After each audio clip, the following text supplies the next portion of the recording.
Ladies and gentlemen, Kruger the Clown is back after a little hiatus, and we're talking a little Monday Night Raw. Without further ado, the happy, the silly, the not to be taken seriously, Kruger the Clown.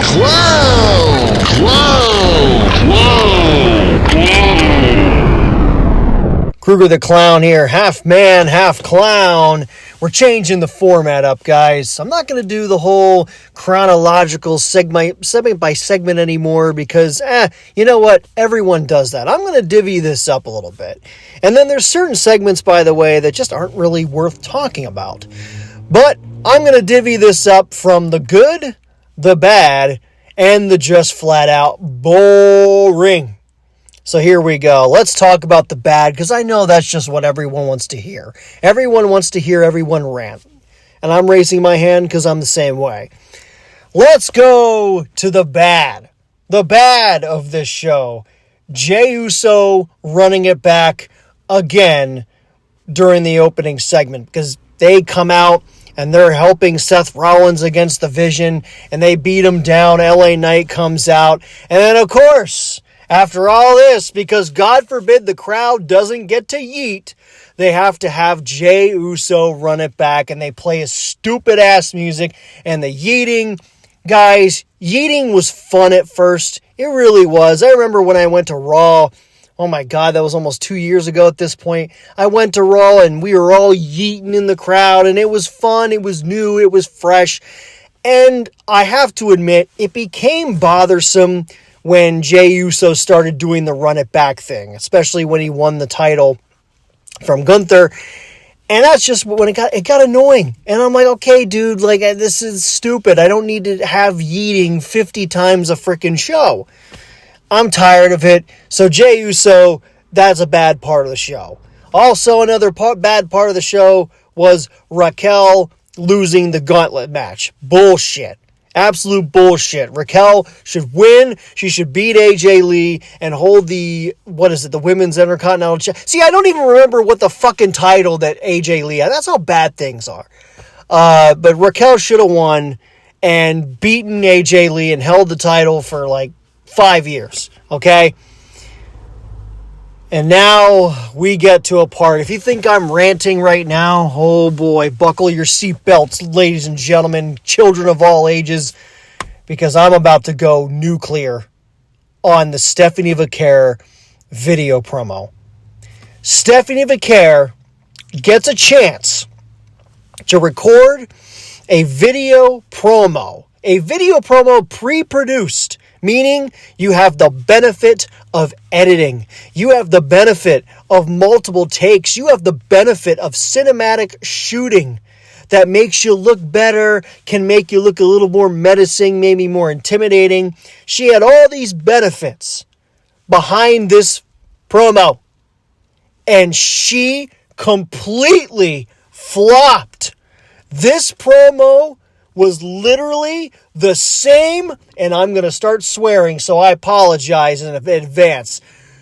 This was literally the same fucking promo that she has cut before on Liv Morgan. The same exact thing. The idea of, oh, you had it easier than me, and I worked so hard on the indies, and I had it really rough, and we had different paths, but I worked harder, and oh my God, you cheat to win. That was another one too. You cheat to win. You use it's like, oh my God, it's the typical babyface. First of all, it's the typical babyface promo. But not only that, it's the typical indie wrestler promo too. And I had the same complaints about her promo during the whole Michael Cole interview. Same complaints, and nothing has changed. And it was lifeless. It was stone-faced. This woman has the Gen Z stare, and she's not even Gen Z. Or is she? Is she Gen Z? I have no fucking clue. This woman is awful. When is WWE going to realize that this experiment is far beyond even trying anymore. She is fucking awful. And I can already hear the fans. Here come the wrestling fans pitter-pattering up to me. But Kyle, she can wrestle. She can wrestle. Well, guess what? That does not make you unique. And that is what I'm so tired of. Is, well, they can wrestle. They can wrestle. You know how many people out there can wrestle pretty much doing the same thing Stephanie Vaquer does? A lot of them. A lot of them can do it. What makes Stephanie Vaquer unique other than the Devil's Kiss? And I've realized lately she hasn't been using the Devil's Kiss much because she hasn't been wrestling. And I think part of that has to do with the fact that she might be dealing with a little bit of an injury. Not sure. But boy, the same time that she's not doing the Devil's Kiss a lot is also the same time where I'm noticing the fans don't really care about her as much. Gee, what does that tell you? Let me tell you something. People want to compare Liv Morgan. Well, she's better than Liv Morgan in the ring, and she's more of a star than Liv Morgan. Oh, to the contrary, you are so wrong. Liv Morgan, for the longest time, I was one of the biggest Liv Morgan critics out there. I thought she was just a everyday girl. I mean, she's kind of pretty and she's just a goofy. She was almost too human. She wasn't larger than life. And really, she still isn't. But then she proved me wrong. She showed more talent because she found a character and a personality that works for her. She kind of does the whole slutty, sleazy sorority girl type of thing, and she's nailing it out of the park. She steals Dominic Mysterio from Rhea Ripley, although they were kind of like a thing, but they never really did anything. You know, they didn't kiss or anything, which some people are like, well, Rhea Ripley, she's married to Buddy. Guys, this is acting. You are actors, ladies and gentlemen, wrestlers out there. You, at the end of the day, are actors. Act. That's what you're supposed to do. Act. And then that's funny because they don't want to actually act and do things like that. But then they want to, why don't I have an acting career? I don't get it.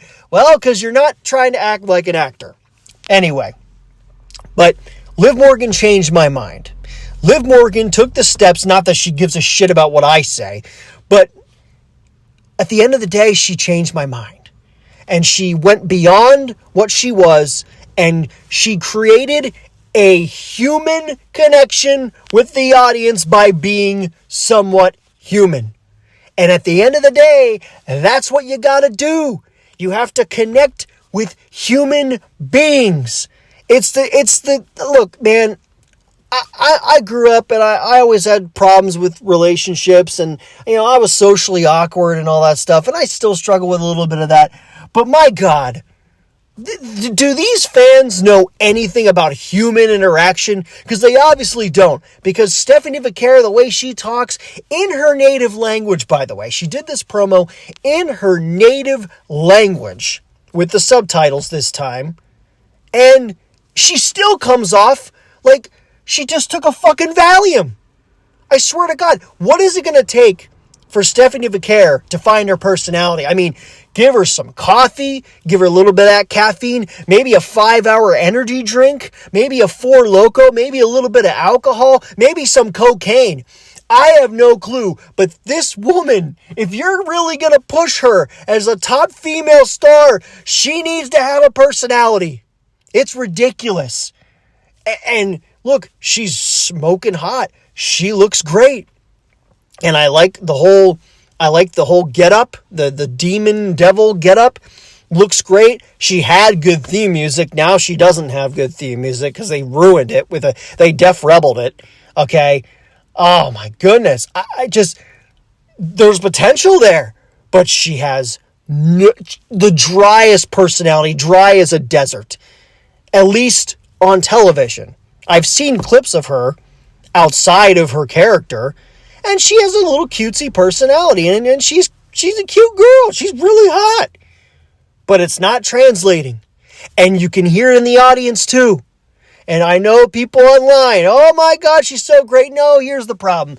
You are told you're part of this indie wrestling cult, and you are told that since she wrestled all over the world, and apparently wrestling all over the world is a free pass to, well, I can't criticize you at all because, well, you wrestled on the indies. It's this weird mindset.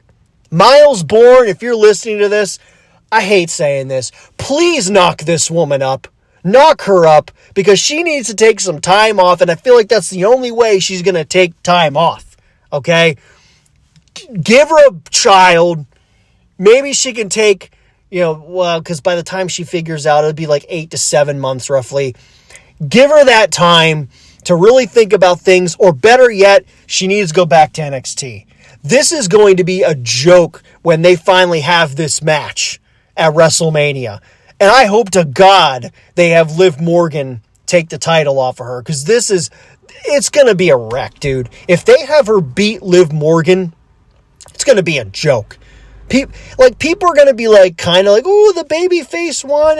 And I understand you're putting her against the top heel, and that in turn is supposed to make her more likable. But here's my problem. What happens after Liv Morgan? What happens when she has to not be in there with the top heel? You can't just keep putting her in there with heels just to help her get over. At some point, she has to have a personality that connects with the audience more than what the Devil's Kiss does. I swear to God.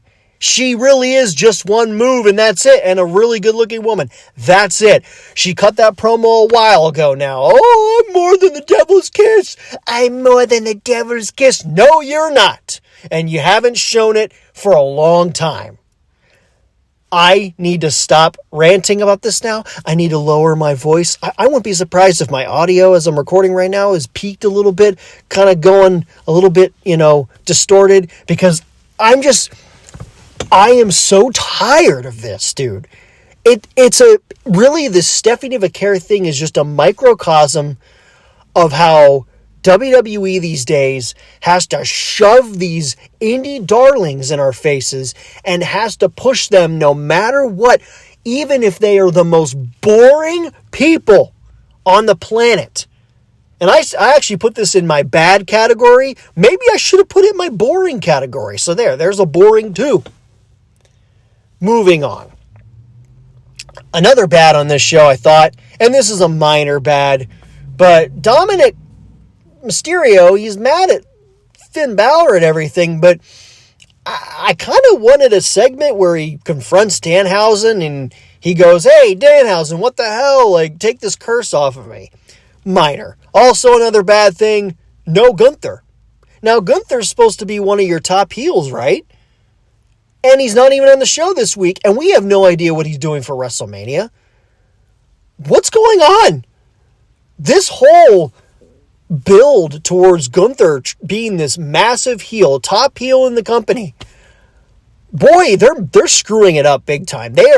Gunther has been losing momentum for a couple weeks now. Last week he lost it because he was in this match with Dragon Lee, and he has a competitive match against a jobber, which already kills his momentum, and now he's not even on the show. No one mentioned him. There's no video package, nothing. They're killing Gunther. You are killing his momentum. And then the last bad thing on the show, I guess Natalya cut a promo during the commercial and got attacked by Maxine. And Natalya, the clip they played was fucking ridiculous.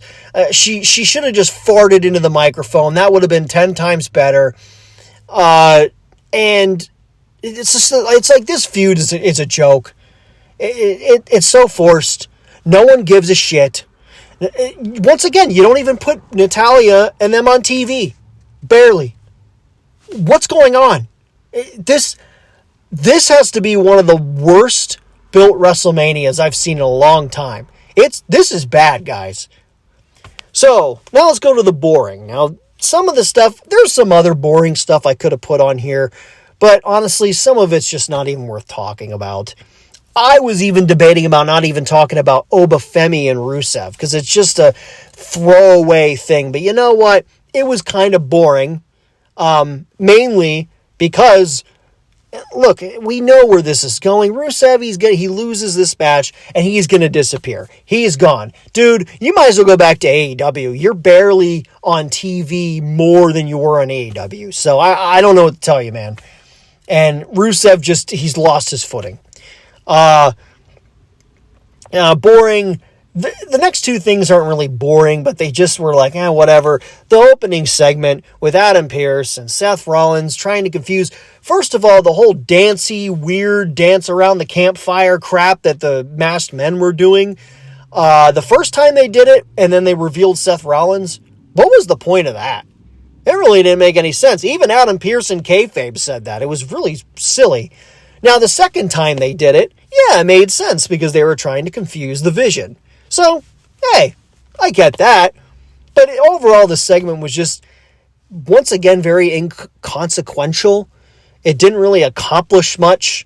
And that's a damn shame because they really should be trying to, some of these feuds, they really should be trying to get into motion a little bit and get going. Like, put some juice behind this. Put some fucking and take a fucking syringe and inject it in peace. Inject adrenaline in their asses or something. Like, God, we always hear about ECW back in the day. They had like a lineup of drugs you could take. Fuck, at this point, give your talent some fucking drugs. My God. And then a last boring thing was Jey Uso, and this wasn't really boring, but it was kind of silly because, drunk Uso over here. He was a little drunk in that opening segment. He was still a little drunk, with his AA partner or AA sponsor standing next to him. He was a little drunk in this segment because, they do a backstage interview with the guys and, you're fighting. Whose side are you on and who are you fighting against? And Jey Uso, drunk Uso, says, they all the same to me, Us. And I'm like, yeah, they're all the same to you because you're too drunk to tell the difference, dude. So there's that. Now, we're going to get into some positivity, ladies and gentlemen. Yes, I'm going to start ending these reviews with the positive elements. And to be really serious, there actually were some positive elements on this show. First of all, talking about that opening segment, I really like the intense Logan Paul. I love his intensity. I like seeing something different out of him because most of the time, he's just kind of this cocky heel, kind of playboy type thing. But on this show, he was intense. He was pissed. And that was something that I wasn't sure we could see out of him. And now that I saw it, I really like it. So I'd love to see more of this. I like what WWE did. They are promoting the WWE 2K26. And they showed some gameplay footage of Lyra Valkyrie coming out with her entrance. And then they slowly cross-dissolve into the actual Lyra Valkyrie coming out for the gauntlet match. That was a really cool production effect. I also like the little graphic they have during the matches where they show the two people, their video game versions, and they show their video game rating. I know it might be a little nerdy, but I think it's kind of cool. And then Lyra Valkyrie, she looked hot. I'm a Lyra Valkyrie fan. That outfit was fucking hot as shit. She's one sexy bird. I'd want her to, caw while I'm laying down some pipe. And, speaking of great outfits and looking fucking hot, Liv and Raquel on this show, my goodness, Raquel, Raquel, that spicy senorita haram. And Liv Morgan, she's grown on me over time. And she always looks pretty hot, but man, that outfit and that, woo boy, that was, I tell you what, man, she was looking like a straight up hooker, and I'm not complaining. Another positive, Stephanie Vaquer's promo, the only positive about it was that there were subtitles. But the problem was, it was the same fucking promo she's cut forever, so it really kind of cancels it out. Another positive was the Danhausen curse struck again. They're actually taking Danhausen's gimmick seriously. They're not making him look like a freaking goof. So I like that these curses are working because obviously Chad Gable did not make his match. So I like what they're doing. Danhausen, he's funny, he's entertaining. And I like that they are playing around with this a little bit. And we're going to see how he factors into different feuds. And I really want him to slowly start interacting with bigger stars and impacting their matches, because it just adds a little bit of flavor. The segment where they kicked Finn Balor out of the Judgment Day, I thought was good. Finally, we are getting a payoff. Maybe a little too late, but hey, it's all good. At the very least, the Judgment Day is splitting. They are splitting at the cracks. They are dividing a little bit. And Finn Balor, the magical elf that he is, goes out there and, "Oh, I'm sorry, Dom. I had to teach you a lesson. I had to teach you how to be a man. I had to do an Irish jig and teach you how." I don't know. I'm just scatting at this point. But he called Dominic spoiled. Maybe your dad was right. You're spoiled brat. And, so it's good. JD, seems that JD's kind of been closer to Finn Balor, but he turns on him, so it'll be fun to see what happens there. The backstage segment with Kofi Kingston and Javon Evans, I actually liked it. I think that the angle they played with Kofi saying, "You kind of remind me of myself when I was younger," makes a lot of sense, actually, because they're very, very similar. And, I like Javon Evans. He's not my type of wrestler, but at the end of the day, he is exciting to watch in the ring. And he does have a personality. So, hey, not my type of guy. But you know what? He fits the right mold. He needs a place on the show. And maybe he's going to join the New Day. Who knows what's going to happen there. But at the very least, this is bare minimum. But at the very least, they are trying to do something and make him interesting. Give him some sort of interesting angle. So there you go. And then the final thing that was good was the main segment. The only thing I'm going to say with the main event segment, the only thing I'd say about it that is bad was just this whole thing of like, "You better say you're sorry. You hurt my feelings." And just, okay. But beyond that, hey man, I like how they're intertwining the Usos here, because Roman Reigns wasn't here this week.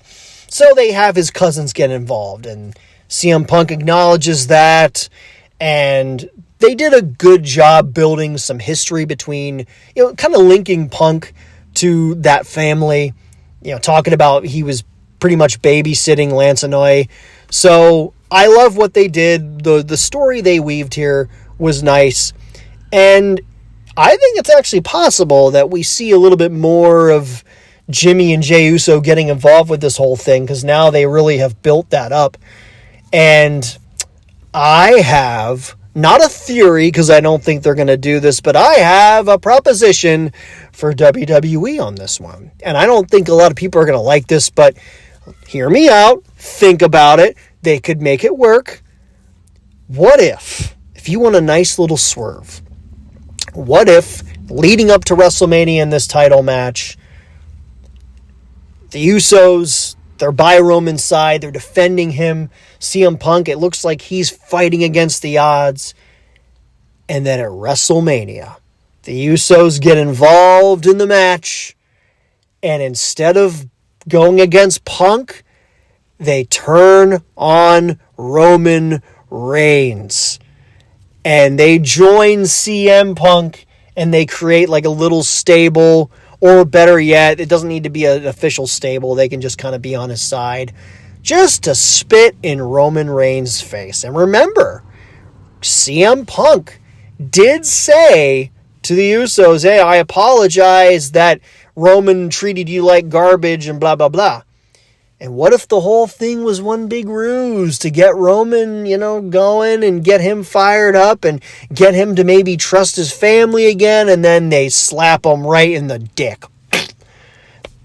I don't know, man. I think that would be kind of fun. So, all in all, this show really was not all that bad. Was it great? No, not at all. I guess you could consider that this show was bad just because it's WrestleMania season and it should be better, because the expectation should be higher right now. And right now, as I record this, how many weeks do we have till WrestleMania? So, not counting this week, 1, 2, 3, 4, 5. We have 5 more weeks. We have about 5 more weeks of television left for WWE until WrestleMania. And tell you what, it's a hard sell on for me right now. This has just been, it's not good. This has not been good. They need to, like I said, get a syringe and inject adrenaline in everybody's ass, because they got to get moving, dude. Everyone just feels like they're on cruise control. Everyone feels like they just took a Valium, especially Stephanie Vaquer. I swear to God, Stephanie Vaquer. You know what? I think she might have actually, they say in the entertainment industry when, you sold your soul, you sold your soul. No, I think Stephanie Vaquer actually sold her soul. I think she literally sold her soul, because, she's not even near being talented enough to be on freaking national television, let alone Netflix. I think she just legitimately sold her soul to be on the show, because she has no soul. You look in her eyes, she has this dead stare, Gen Z stare. Damn, I'm telling you, when I go, they talk about the Gen Z stare, and when I go to a McDonald's or something, I go through the drive-thru, and a lot of them's Gen Z working in there, and they kind of give you the whole, okay, here's your change, and they have no personality. I'm telling you, those fucking kids have more personality than Stephanie Vaquer does. It's bad, guys, really bad. Anyway, guys, I'm going to get out of here.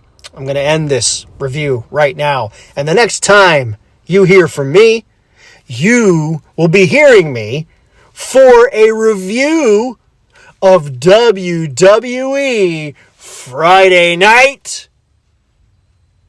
SmackDown.